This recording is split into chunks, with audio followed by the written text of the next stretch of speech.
እግዚአብሔርን በይቅርታ ጠይቀው እሱም ይቅር ብሏቸው ከእርሱ ጋር የሚኖሩ ሆነዋል። እና ነቢየ እግዚአብሔር ልበ አምላክ ዳዊት እንዲህ ብሎ ይናገራል። በዓሉን በተመለከተ ነው ወደ መጨረሻ የምነግራችሁ። ፈለግ ዘይወዝ ያሰፌስሐ ሀገረ እግዚአብሔር፣ ፈሳሽ ወንዝ የእግዚአብሔርን ሀገር ደስ ያሰኛታል፣ ደስ ያሰኛል ይልና ወደ መጨረሻው ደስ ያሰኛታል። እሱም እመጣበታለሁ። ፈሳሽ ወንዝ የእግዚአብሔርን ሀገር ደስ ያሰኛል አለ። የቆመ ወንዝ አላለም፣ ፈሳሽ ወንዝ ነው ያለ። የማይፈስ የቆመ ወንዝ ከሆነ ችግር አለ፣ ነፍሳትን ይቋጥራል። የሚወርድ ከሆነ የሚፈልቅ ከሆነ ግን እርሱ ነፍሳትን አይቋጥርም፣ እሱ አይደፈርስም፣ ንጹሕ ነው። ከዚያ የሚጠጡትን ሕይወትን ያገኛሉ።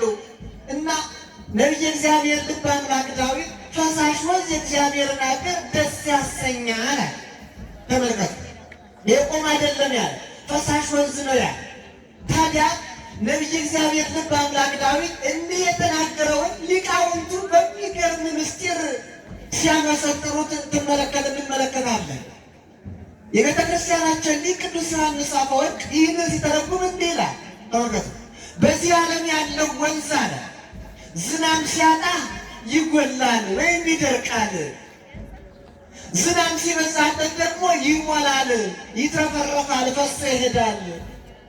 ይህም ብቻም አይደለም፣ ሲመላ አውሎ ነፋስ ያስከትላል፣ ምናትን ጎርፍን ያስከትላል። ጎርፉም ሕንፃ የሚንድ ዛፎችን ነቃቅሎ የሚጥል መሬትን የሚጠራርግ የሚያስደነግጥ ይሆናል። ሰዎችንም ሳያስቡት በተኙበት ጠራርጎ የሚወስድ ይሆናል። በዚህ ዓለም ያለው ወንዝ አለ የሕይወት ወንዙ ግን አለ ይህ ወንዝ ግን የእግዚአብሔርን ከተማ የእግዚአብሔርን ሀገር ደስ ያሰኛል ብሎ ዳዊት የተናገረለት ወንዝ ግን አለ ተመልከቱ፣ የሕይወት ወንዝ ነው አለ።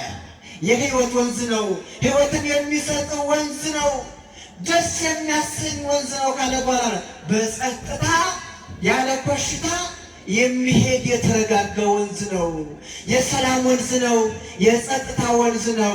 ይህ ወንዝ ለሰው ልጆች ሁሉ ሕይወትን ይሰጣል አለ። ሕይወትን የሚሰጥ ወንዝ ነው። ከዚህ ወንዝ የሚጠጣ ሰው ሁሉ አይጠማም ብሎ ተናገረ። በዮሐንስ ወንጌል ምዕራፍ 4 ላይ ያለውን ከዚህ ጋር አገናኝቶ ያመሰጥራል። ከዚህ ውሃ የሚጠጣ ለዘላለም አይጠማም ብሎ መድኃኔዓለም ክርስቶስ ለዚያች ሳምራዊት ሴት እንደነገራት እኮ ነው።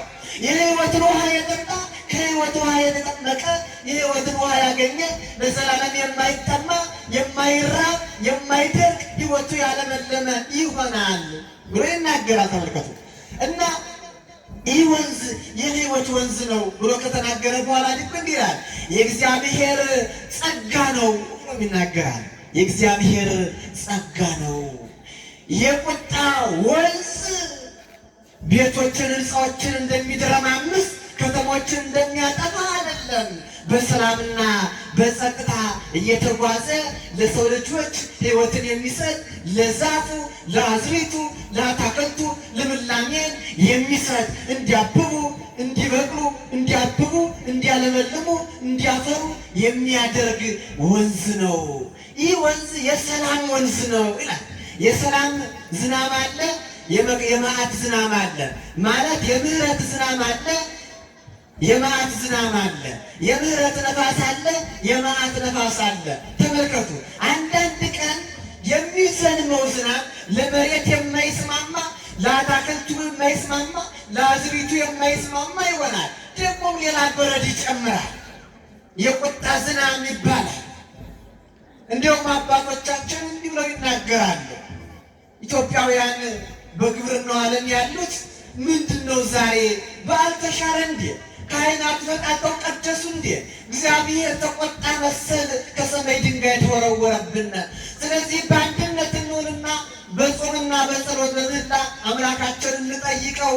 የቁጣ ዝናብ ለምድሪቱም አይበጅም ካለ ሰው ብሎ ሲናገሩ ይሰማሉ። በእውነት እንዲህ የሚሆነው ሰው ተመልስ እየተባለ እምቢ ሲል፣ ንስሐ ግባ እየተባለ እምቢ ሲል፣ ተው አካሄድ ሁሉ ጠማማ ሆኗል ተመለስ ሲባል እምቢ ሲል፣ እግዚአብሔር ሲቆጣ እንዲህ አይነት ውርጓሮች ይወረወራሉ። በእውነት ተመልክታችኋል። ሰሞኑን ስታዩ ነበር። ሶሻል ሚዲያ የማያሳየው ነገር የለም። በቆሎ ሁሉ እንዳልነበረ ሆኖ ቅጠሉ አገዳው ሳይቀር ብጥስጥስ ብሎ በስንት ምጥ በስንት ምህላ የበቀሉት አዝሪቶች ሁሉ ጠፍተው ትመለከታላችሁ በበረድ። በሌላኛው አካባቢ ደግሞ እስካሁን ድረስ ዝናብ ጠብ ሳይል በድርቅ እንስሳት ሁሉ አልቀው ሰው እየተራበ እየተጠማ ግማሹ እየተሰደደ ትመለከታላችሁ። ግን ለሰው ልጅ ሲያንሰው ነው ወገኖች፣ ለሰው ልጅ ሲያንሰው ነው። ወንድሙን ወንድሙ እየገደለ ማተብ ያሰረውን እየገደለ መቃብሩ እንዳይታወቅ እያደረገ ይህ ሲያንሰው ነው ለሰው በእውነቱ። በእኛ ኃጢአትና በደል ሕፃናቱና እንስሳቱ ባልተጎዱ እንጂ ወገኖች፣ እኛማ ከዚህ በላይ እኮ ያንሰናል እኮ ወገኖች። ሰው እንደው የሚታይበት ዘመን ደርሰን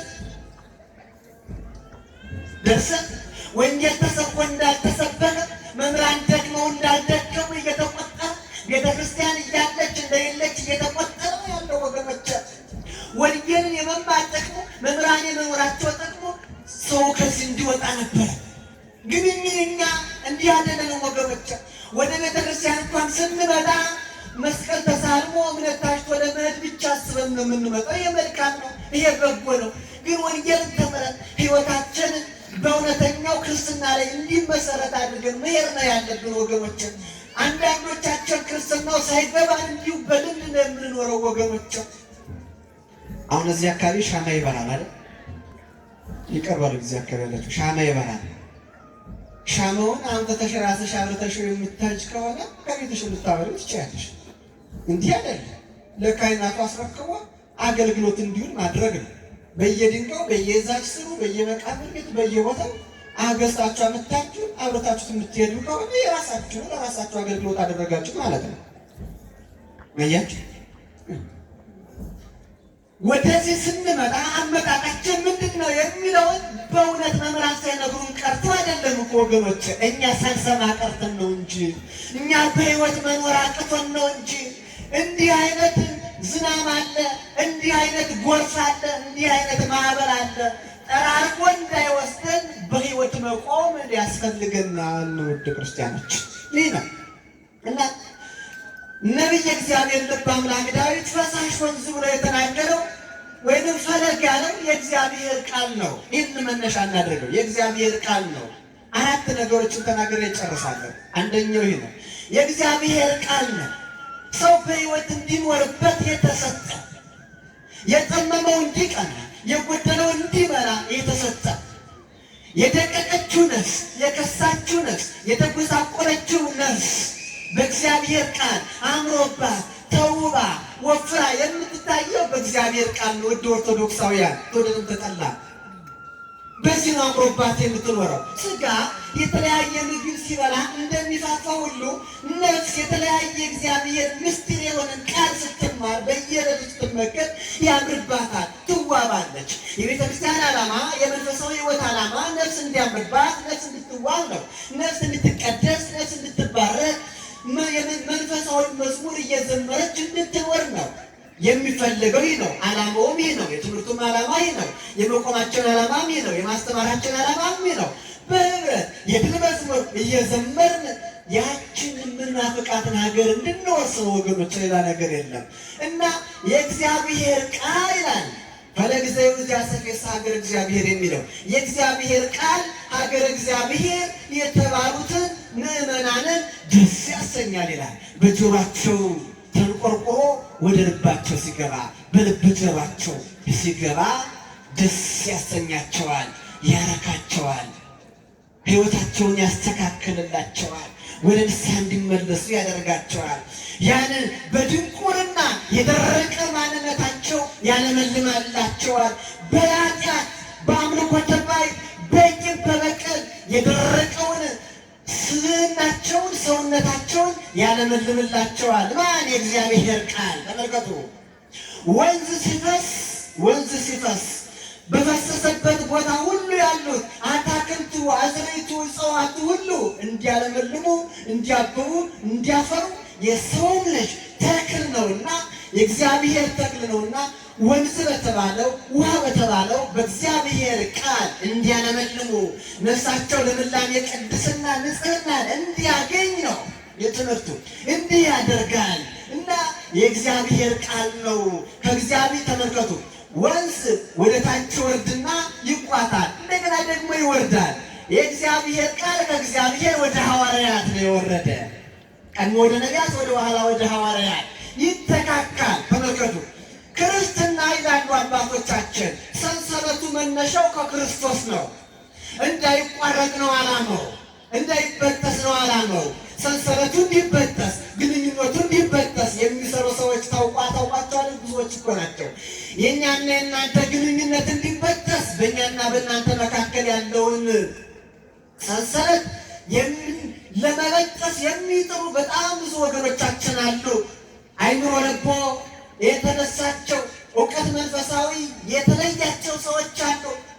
ካህናትም አንድ ናቸው፣ መምህራንም አንድ ናቸው፣ በሕይወት አይኖሩም የሚል በጥላቻ ዓይን እንድታዩን የሚያደርጉ አሉ ወገኖች።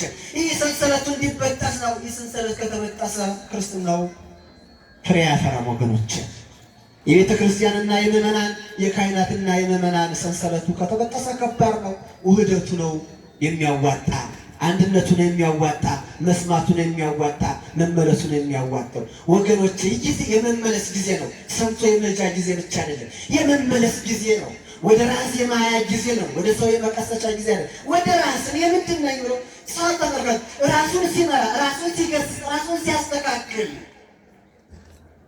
ኦርቶዶክሳዊ ማንነቱ ሲገባው፣ ቁሞ ሲመለከት፣ ማንን መጀመሪያ ራሱን ሲመለከት የሚባለው ነገር እኔን ይመለከታል፣ የሚሰጠው ትምህርት የኔን ሕይወት ይዳስሳል።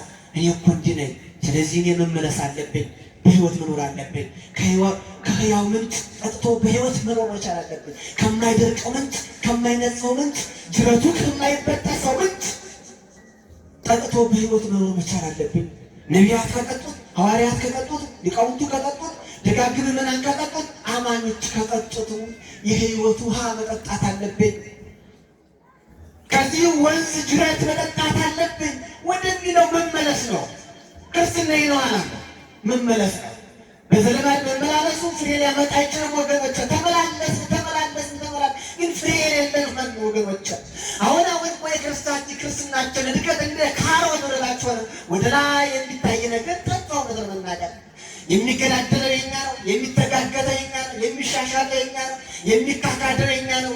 በውኑ ይህች ቤተክርስቲያን ወንጌልን አልሰበከችምን ተብላ እስክትጠየቅ እስክትከሰስ ድረስ እኮ አደረስናት ወገኖች። ወኢያክሙ ይጸረፉ አሕዛብ ለስመ እግዚአብሔር። በእናንተ የተነሳ አሕዛብ የእግዚአብሔርን ስም ይሳደባሉ፣ የቀደሙትን አባቶቻችን ይሳደባሉ፣ ቤተክርስቲያኒቱን ይሳደባሉ፣ አስተምሯን ይሳደባሉ። በማን በእኛ በክፎቹ የተነሳ በደጋጎቹ አይደለም። ደጋጎቹማ እግዚአብሔርን ሲያስመሰግኑ የእነዚህ አምላካቸው ምን ይገርም ምን ይደንቅ ሲያሰኙት ነው የሚኖሩት።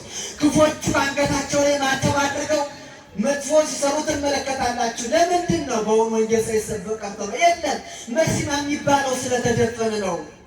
አዎ ወደ ቤተክርስቲያን ስንመጣ ትምህርት ገና ሲጀመር በስናን እንደተባለበት አጋንንት ጎትቶ የሚጠፋ ብዙ ምዕመን አለን። ይህን ተሸክመን ቤተክርስቲያን ያለን ታዲያ ካልተማረ በመርፌ ይወጋ እንዴት ይደረጋል ወገኖች?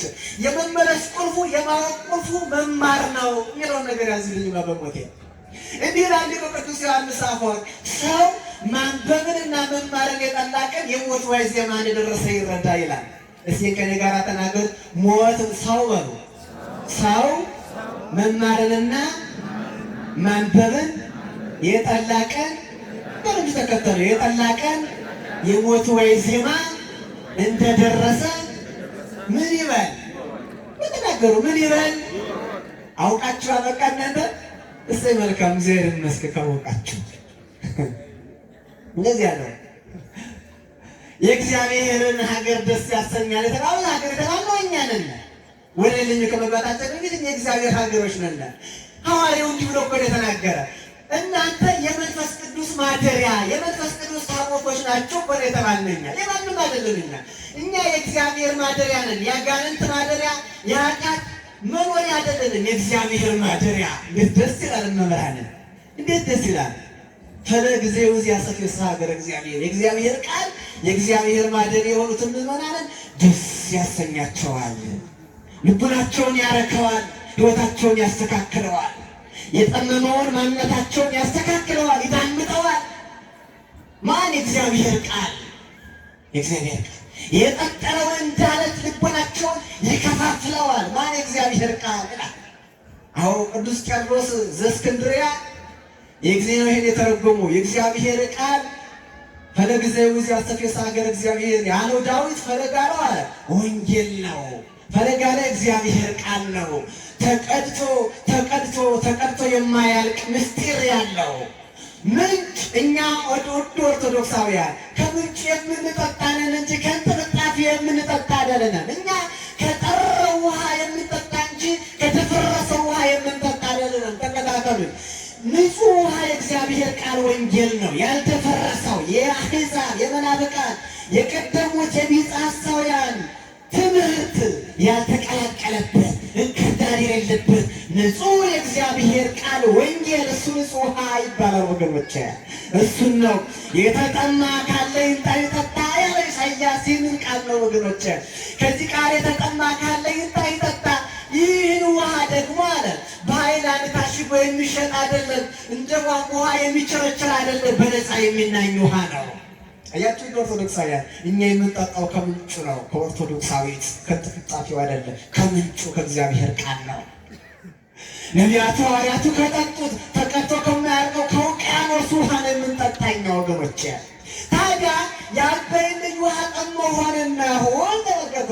ከምንጩ ወጥቶ ወደ እንጥፍጣፊው፣ ከንጹህ ወጥቶ ወደ ደፈረሰው፣ ከስንዴው ወጥቶ ወደ እንክርዳዱ ሲያጎነብስና ሲራመድ እንመለከተዋለን። ይሄ ምን ይባላል? እነዚህ ድኩማን አእምሮ ይባላሉ።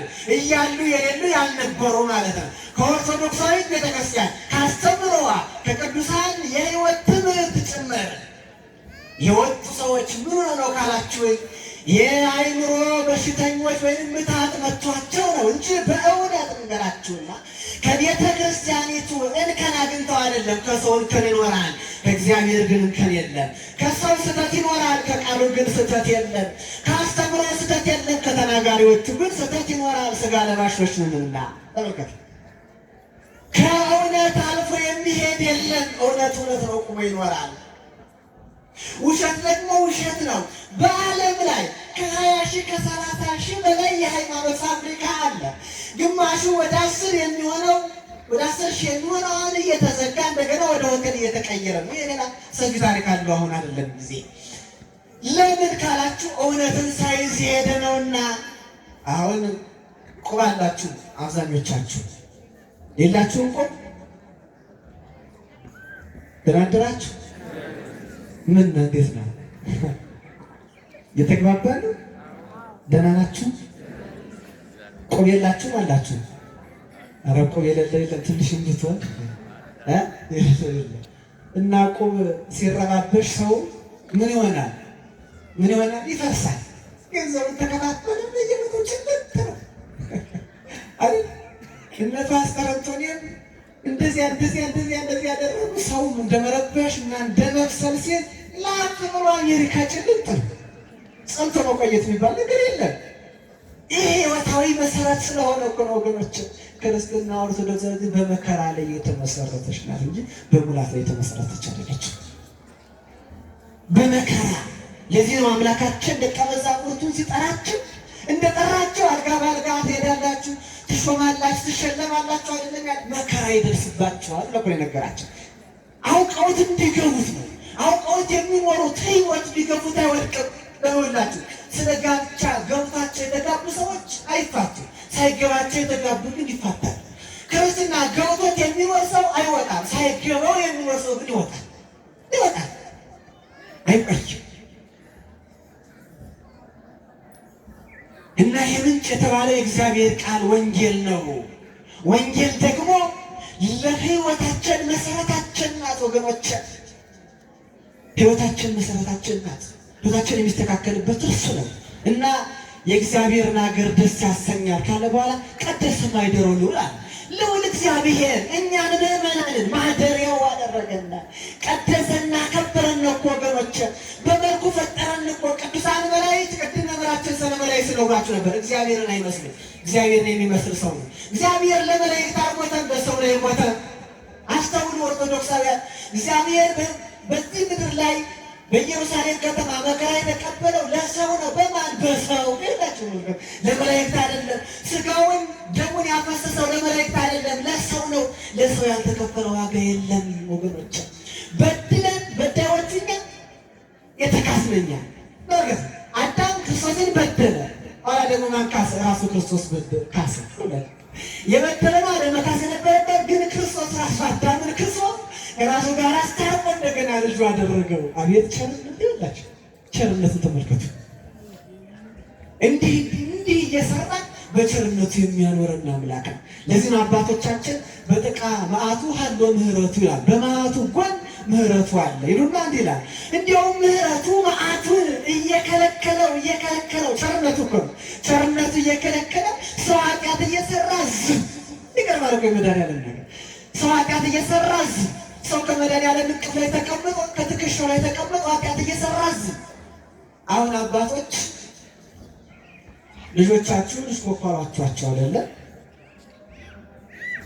እስኮኮራችሁ እየሄዳችሁ እያለ እንደው ሕፃኑ ከትከሻችሁ ላይ እንዳለ ቢጸዳዳባችሁ እንዴት ነው የምታደርጉት?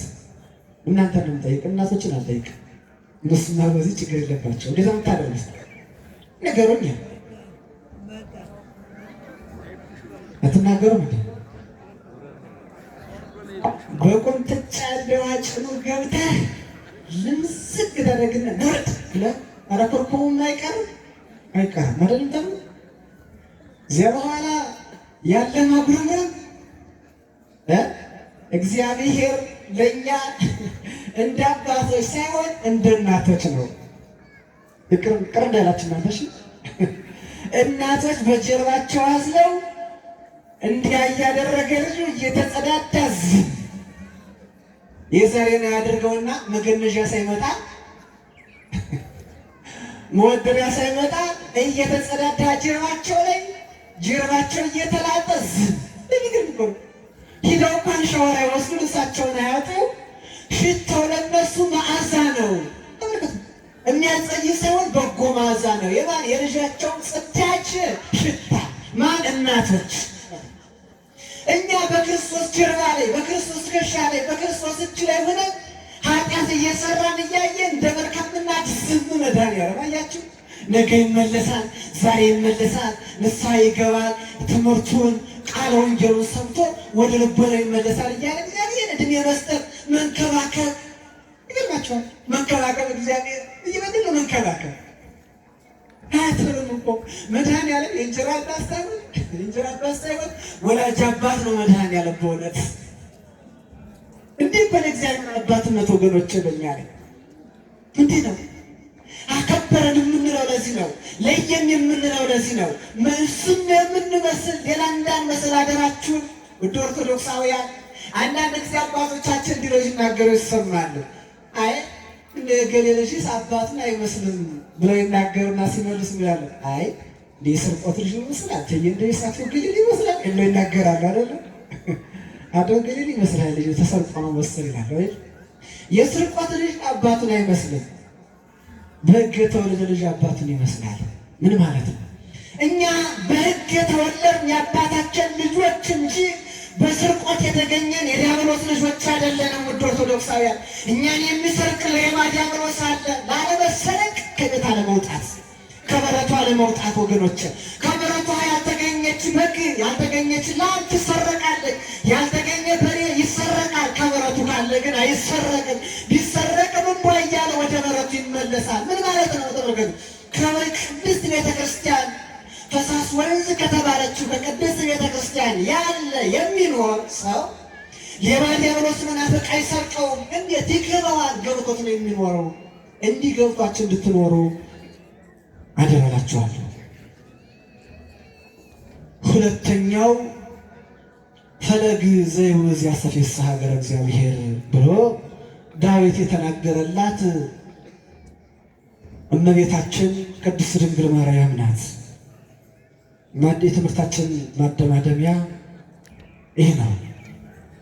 መሰረተ ሕይወት ማርያም ወጥንተ መድኃኒት ዘእምቀዲሙ ኪያኪ ሰናይተ ዘፈጠረ እግዚአብሔር ለቤዛ ዓለም። ለዓለም ቤዛ፣ ለዓለም መድኃኒት፣ ለመዳን ምክንያት መሰረት ያደረጋት ከደጋግ መሰረት የተገኘች የመዳን መሰረት የመዳን ቁልፍ የሆነችው ትክና ምትክ የሌላት አቲት ለማ ወህሪት ለእንተ ወለደታ ብሎ ሰሎሞን የተናገረላት ለእናቱ አንዲት የሆነችው ለእኛም ለመዳናችን አንዲት የሆነችው ለክርስቶስም በእናትነት አንዲት የሆነችው ፈለገ ዘይውዝ ያስተፌሳ ሀገረ እግዚአብሔር ተብሎ የተነገረላት ሀገረ እግዚአብሔር እመቤታችን ቅድስት ድንግል ማርያም ናት። እሷ ናት። ዕለቱ ቅዱስ ገብርኤል ነውና ፈለገ የተባለውም ቅዱስ ገብርኤል ነው። አዎ ከእግዚአብሔር ተልኮ መጥቶ ደስታን ያበሰራት መልአክ ወደ አንዲቱ ድንግል ወደ ገሊላ አውራጃ ተልኮ እየሰገደ እያመሰገነ ያበሰራት ቅድስት ድንግል ማርያም ናት። በረከቷ አማላጅነቷ የእናትነት ፍቅሯ አይለየን እና ነቢዩ እንደተናገረው ኦርቶዶክሳውያን ሊቃውንት እንደተረጎሙት ትንሽ እና እንጨርስ። ፈለግ ቅዱስ ገብርኤል ነው። ፈሳሽ የተባለው ተፈስሒ ተፈስሒ ኦ ምልዕተ ጸጋ፣ ምልዕተ ክብር፣ ምልዕተ ጸጋ፣ ተፈስሒ ደስ ይበልሽ እያለ ያመሰገናት ነው። ሀገረ እግዚአብሔር እሷው ናት። ንጉሥ በከተማው ዙፋን ዘርግቶ በሰራዊት ታጅቦ እንደሚኖር ንጉሥ ክርስቶስ 9 ወር ከ5 ቀን የከተመባት ከተማ ያቺ አማናዊት ጽርሕ ንጽሕት የተባለችው አዳራሽ እመቤታችን ቅድስት ድንግል ማርያም ናት። ኢትዮጵያውያን ኦርቶዶክሳውያን ሊቃውንት ኢትዮጵያውያን ብቻ አይደሉም፣ በውጭ ዓለም ያሉት የቀደሙት ወርቃማዎቹ ሊቃውንት የተናገሩላት እመቤታችን ቅድስት ድንግል ማርያም ናት። ሀገረ እግዚአብሔር የተባለች እሷ ናት። የክርስቶስ የእግዚአብሔር ሀገሩ። እንዴት ለእግዚአብሔር ምን ሀገር አለው? ሰማይም ምድርም ሁሉም ሀገሩ አይደለ ከተባለ ሰማይና ምድርም ሀገሩ መሆን አልቻሉም እኮ ነው ትምህርቱ። ሀገሩ መሆን አልቻሉም፣ መቻል አልቻሉም። ሀገሩ የሆነችው የቻለችው ያስተናገደችው ንጹሕ አዳራሽ እንከን የሌለባት ነውር ነቀፋ የሌለባት ጥንተ አብሶ የሚባል የሌለባት ነጯ ዕንቁ ቅድስት ድንግል ማርያም ናት። ብቸኛው የክርስቶስ ከተማ፣ ማንም ያልከተመባት ከተማ፣ ንጹሕ አዳራሽ ቅድስት ድንግል ማርያም ናት። እና ይችን ድንግል መልአኩ ቅዱስ ገብርኤል ፈለግ ያለው ነቢየ እግዚአብሔር ልበ አምላክ ዳዊት መጣ። ተመልከቱ፣ ከምንጩ መንጭቶ ወደ ላይ እንደሚፈስ ገብርኤል ምንጭ እንበላው፣ ፈሳሹ ደግሞ ተፈስሒ ተፈስሒ እያለ ያመሰገናት ምስጋና እኮ ነው። ዝም ብሎ አይደለም፣ ሲወርድ ድምፅ አለው። ድምፅ አለ፣ የፈሳሽ ድምፅ። ፏፏቴው ድምፁ ደስ ይላል አይደል? ሐምሌ ነሐሴ ደስ ይላል አይደል? ወንዙ ሁሉ ሞልቶ ጥርት ያለ ውሃ ነው ዛሬ። ድምፁ ሲሰማ እንዴት ደስ ይላል! የገብርኤል ድምፅ ከሰማይ ሲመጣ ተፈስሒ ተፈስሒ እያለ መጣ። ይህን ቃል ድንግል ሰማች፣ ደነገጠች ይላሉ አባቶቻችን። አዲስ ቃል ነው የሆነባት እኮ። ትወልጃለች፣ ትጸንሻለች፣ ትወልጃለች ሲላት ድንግል ማርያም ከተፈጥሮ ውጭ ሆነ ያለ የገብርኤል ንግግር እኮ ይደንቃል። ከተፈጥሮ ውጭ እኔ እኮ ወንድ አላውቅም። ሰው ዝም ብሎ ተፈጥሮ ወንድና ሴት ያለ ሩካቤ ሰው ሊገኝ አይችልም። እኔ ደግሞ ምንም የማላውቅ ድንግል ነኝ ነው ያለች ድንግል። እኔ ምንም የማላውቅ ድንግል ነኝ እንዴት ይሆናል? እሱ ቃል ተሰምቶ የማይታወቅ ቃል ነው። ለእናቶችም ተነግሮ የማያውቅ አዲስ ነገር ነው። ኦፎሚ ከጉረኒ ዝንቱን ዘያሉት ወንድ ሳላውቅት ነገር እንዴት ይሆናል ያለችው ነው ያ ድምፅ። የጅረቱ ነጎድጓድ ድምፅ፣ የውሃው ፏፏቴ ይላሉ አባቶቻችን ሲተረጉሙ። የገብርኤልና የቅድስት ድንግል ማርያም ምልልስ ነው ይላሉ። ምልልስ ነው። ይህን የሚሰማ ሰው ደስ ይለው እንደነበረ በገብርኤል ቃል በመጨረሻው ድንግል ደስ አላት። ያሰፌሳ አይደለ? ደስ ያሰኛል እኮ ነው አይደለ? አባ ሕርያቆስ ለዚህ እኮ ነው አባ ሕርያቆስ ምልዕተ ጸጋ ተፈሥሒ ደስ ይበልሽ ወመዋዕለ ፍስሐ የደስታ መፍሰሻ የደስታ መገኛ የደስታ ምንጭ የሐዘንተኞች ሁሉ ደስታቸው ለ5500 ዘመን በሐዘን በምሬት የነበሩ ሰዎች ደስታቸው ሆይ ተፈሥሒ ደስ ይበልሻል። እስቲ ደስ ይበልሽ በሏት አንድ ጊዜ ደስ ይበልሽ በሏት ነው። ከዚህ በመነሳት ነው የሊቁን የቅዱስ ዮሐንስን አፈወርቅ ድርሰት ጧት ጧት በታምረ ማርያም የምንሰማው። መነሻው ይህ ነው፣ ምንጩ ይህ ነው። የታምረ ማርያም ጠሎች መጽሐፍ ቅዱስን ነው የሚጠሉ። ለሁሉም መነሻው ውቅያኖሱ መጽሐፍ ቅዱስ ነው። ኦርቶዶክሳውያን ምንጩ አንድ ነው። ቅድም ነግሬያቸዋለሁ። በሞት ያዙ ምንጩ አንድ ነው። ሲፈስ ግን አንዱ ወደ ቀኝ ይሄዳል፣ አንዱ ደግሞ ወደ ግራ ሊሄድ ይችላል። አይደለም ወንዝ ይወርድና አንድ ቦታ ላይ ይለያያል። አይደለም ምን ማለት ነው? ምንጩ እንደ መጽሐፍ ቅዱስ ነው። ዝቅ ሲል ግን ይተረጎማል፣ ይመሰጠራል፣ ይብራራል፣ ይፈተፈታል። እናት እንኳን ምግቡ እንዴት አድርጋ ነው የምታቀረው? ሊቃውንት አባቶቻችን እናት የምንላቸው ለዚህ ነው። አመስጥረው ተርጉመው ፈትፍተው ለሕፃናቱ እናቶች ፍትፍት አድርገው በማንኪያ እንደሚያጎርሳቸው ቀለል ቀለል ያለውን ትርጓሜ፣ ለሊቃውንቱ ለደቀ መዛሙርት ደግሞ ከበድ ያለውን ምስጢሩ ከበድ ያለውን ትርጓሜ ያስተምሯቸዋል። እና እነዚህ ሊቃውንት ተረጎሙት እንጂ እንዲሁ ዝም ብሎ እንደ እንግዳ ደራሽ እንደ ውሃ ፈሳሽ የመጣ አይደለም ወገኖች። ምንጩ አንድ ክርስቶስ ነው። አንድ መጽሐፍ ቅዱስ ነው። ሌላ መጽሐፍ ቅዱስ የላትም ቤተ ክርስቲያን። ከዚያ በመነሳት ነው በታምረ ማርያም ለማጥዋት ላይ ተፈሥሒ ተፈሥሒ ደስ ይበልሽ ምልዕተ ጸጋ እያሉ አባቶቻችን የድንግልን ደስታ የሚያሰሙን። የድንግል ደስታ ብቻ አይደለም። ኦርቶዶክሳውያን ሞኞች አንሁን፣ የእኛም ደስታችን ነው።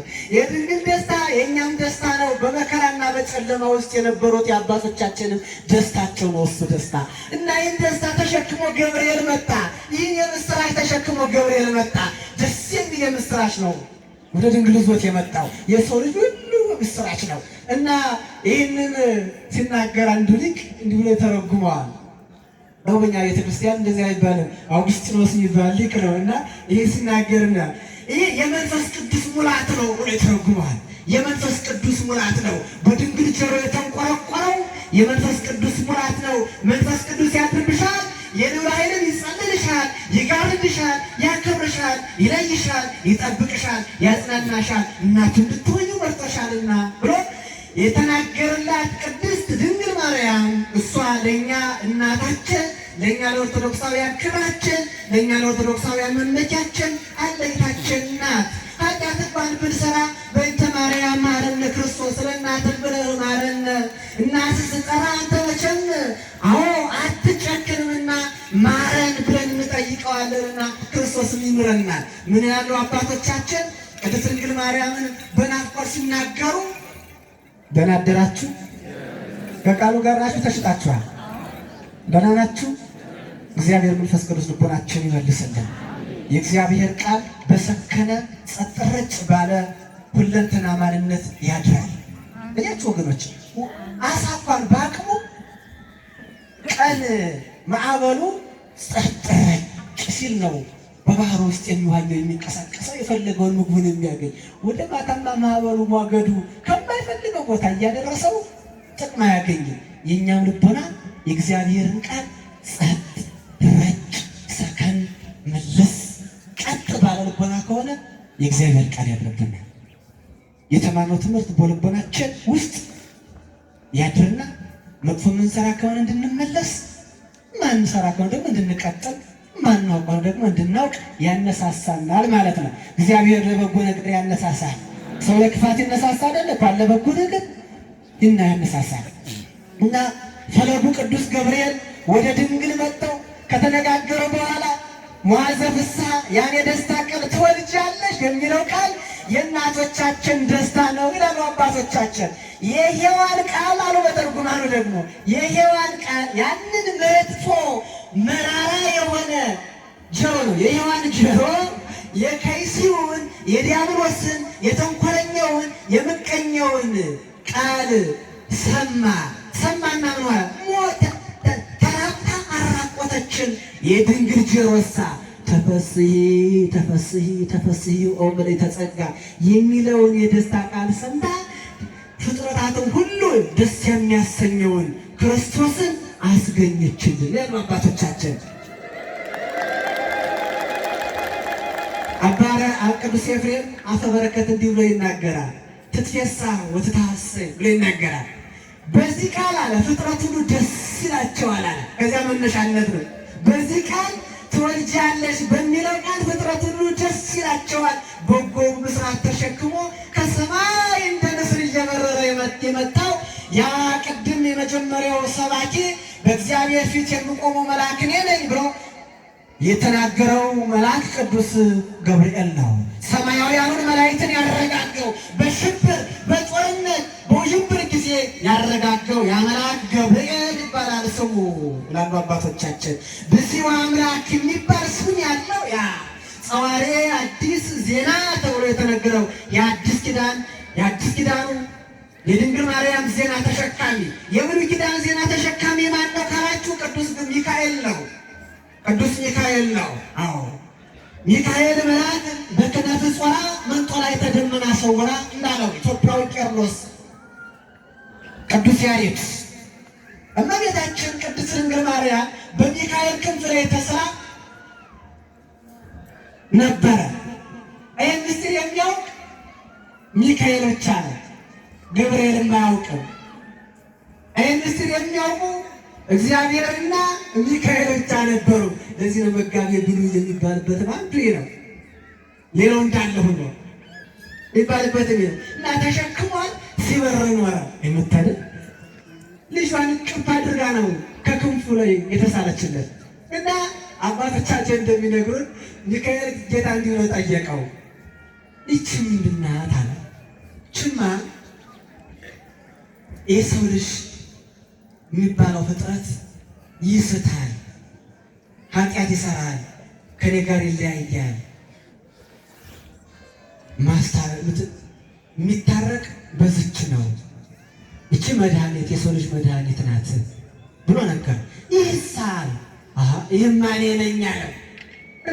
ስጋዌው ገና አስቀድሞ ለቅዱስ ሚካኤል ነበር የነገረ። ይህም እኔ ነኝ አለው። እንዴት አለው? ከዚች ሰው ሁኜ ይህን የጠፋውን የነገርኩህን እማድነው በዚች ምክንያት ነው ብሎ ገብርኤል ሚካኤል ተሸክሞ ኖረ። ኋላ ጊዜው ሲደርስ ደግሞ ገብርኤልን እንዲህ ተባለ፣ ሂድ ተባለ። ሂድ ወደ ሐናና ወደ ኢያቄም ሂድና ተናገር ተብሎ ደግሞ ተሸክሟት መጣ።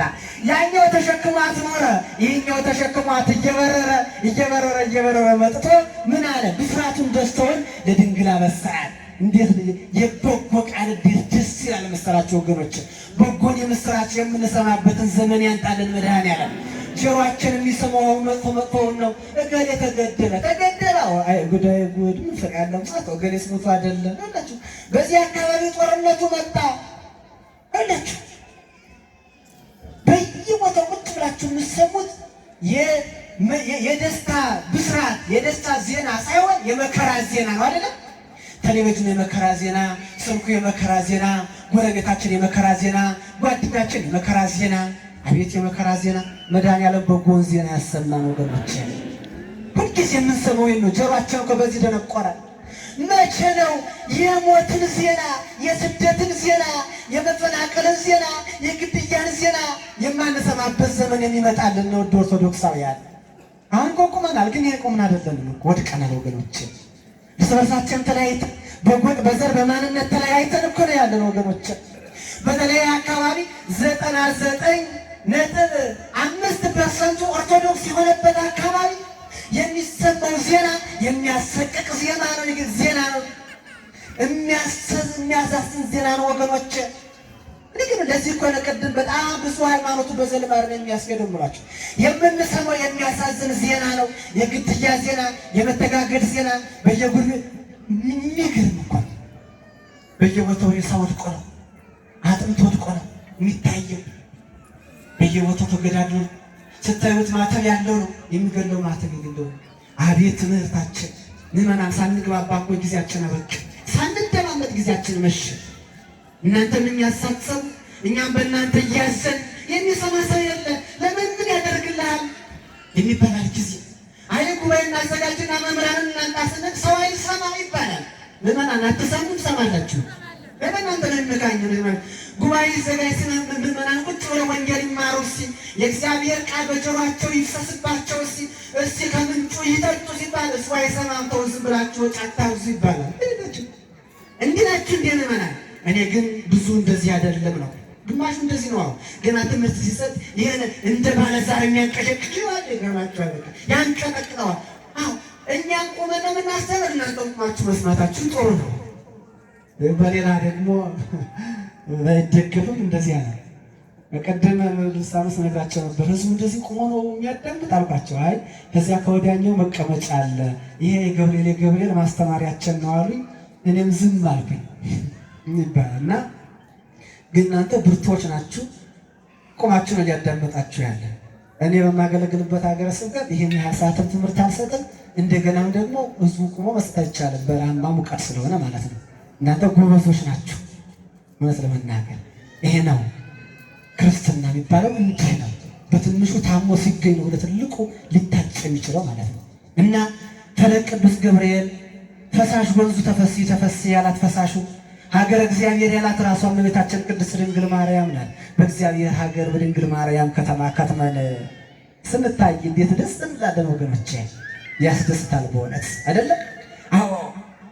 በሌላኛው አተረጓጎም ደግሞ ፈለግ የተባለው የተባለችው ቅድስት ድንግል ምንጭ የተባለው መድኃኔዓለም ነው ብሎ ተረጉም ምናምን ያለው መሰላት ከጎኑ አሉ በዕለተ ዓርብ ከመነጨው ውሃ ጠጥተንና ተጠምቀን በሕይወት የምንኖርበትን ደግሞ ይናገራል ሊቃውንት አባቶቻችን። ደግሞ ንገራቸው በእግዚአብሔር ሀገርነት በድንግል ማርያም ምንጭነት ከተገኘው ማየገቦ ተጠምቀን ጠጥተን በልተን ረክተን በሕይወትና በደስታ የምንኖር ነን እኛ ኦርቶዶክሳውያን። የእግዚአብሔር ቃል በጆሯችን ገብቶ ደስ ያሰኛል።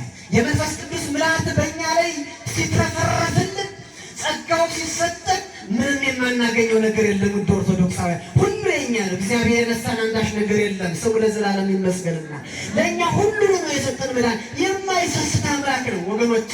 እንዲያው አካሉን ብሉኝ ብሎ የሰጠ ለቆስ ይሰስታል ብላችሁ ታምናላችሁ እንዴ? ለቆስ እኮ አይሰስትም መድኃኒዓለም።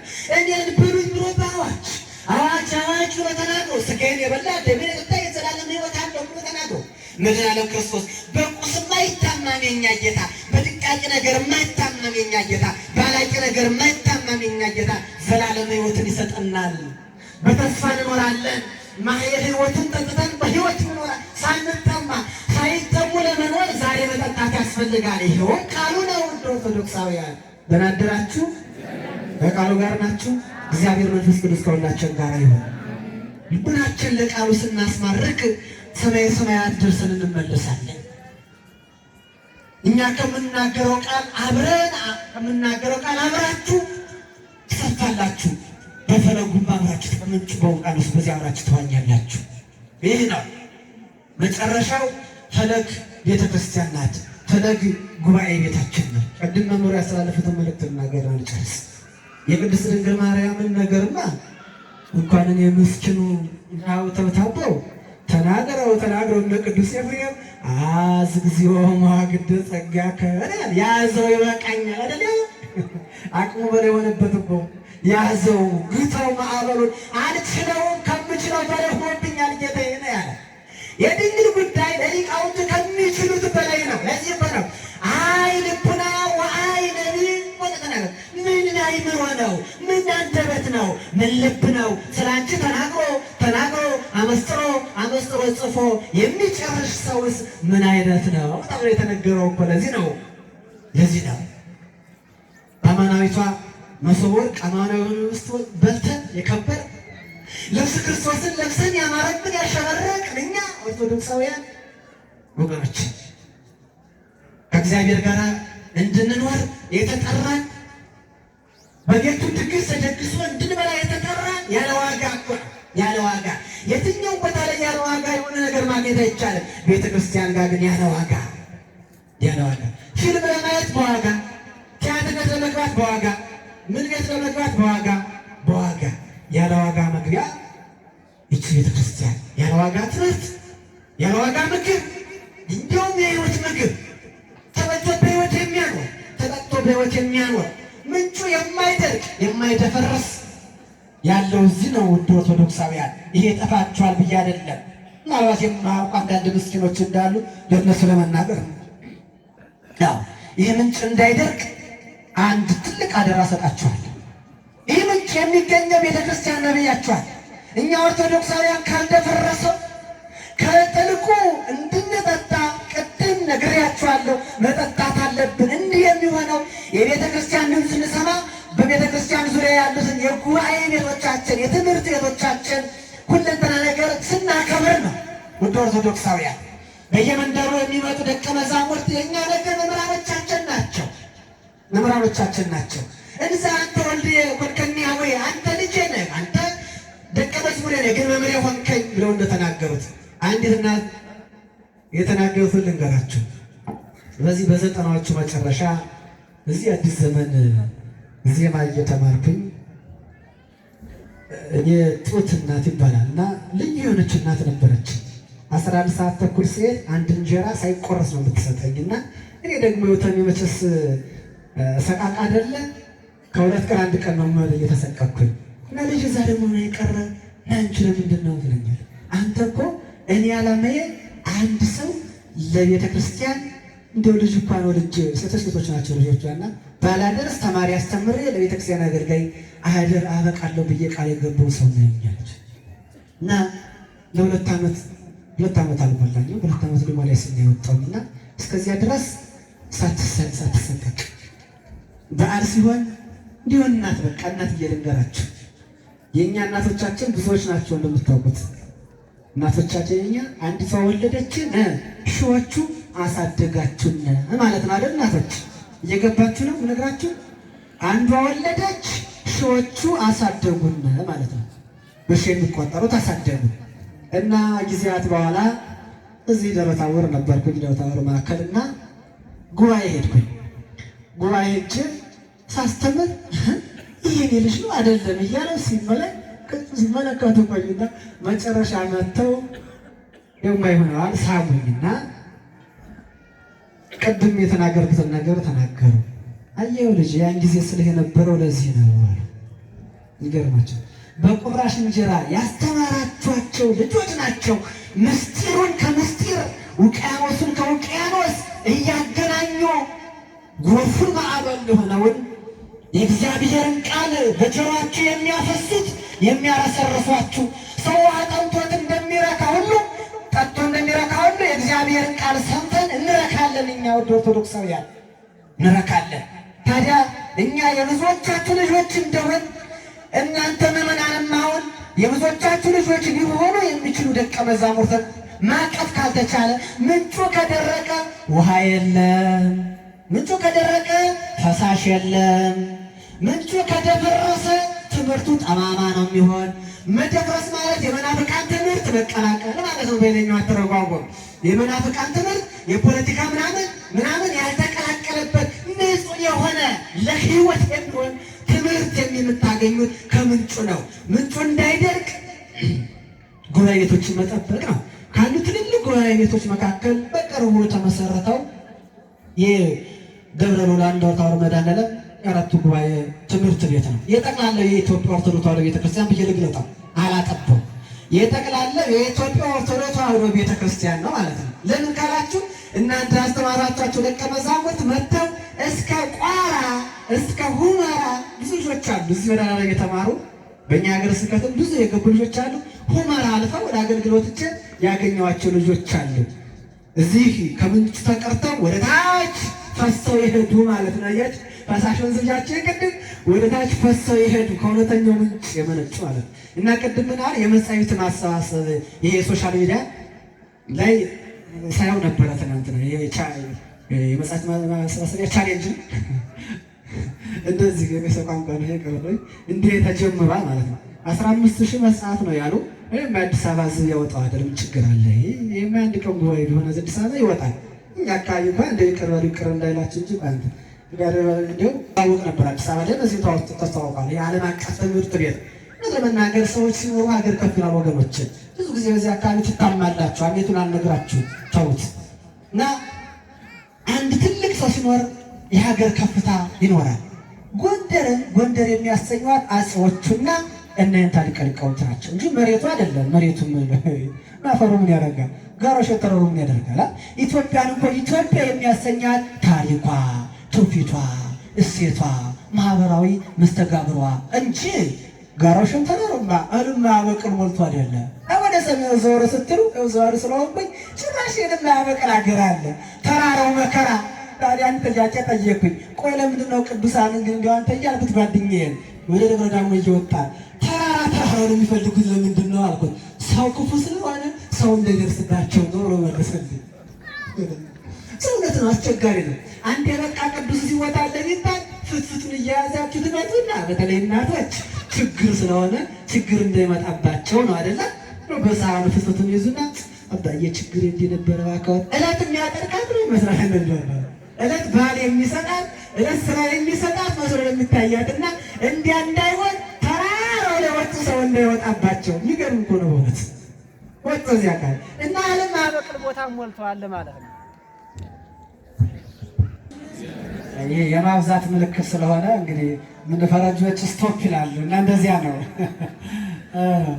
እሺ ደህና አደራችሁ፣ ደህና ቆያችሁ። ይኸው ዘና ያለው ካላንደር ስለሆነ ነው እንጂ የሥራ ቀን ቢሆን ኑሮ እንደሆነ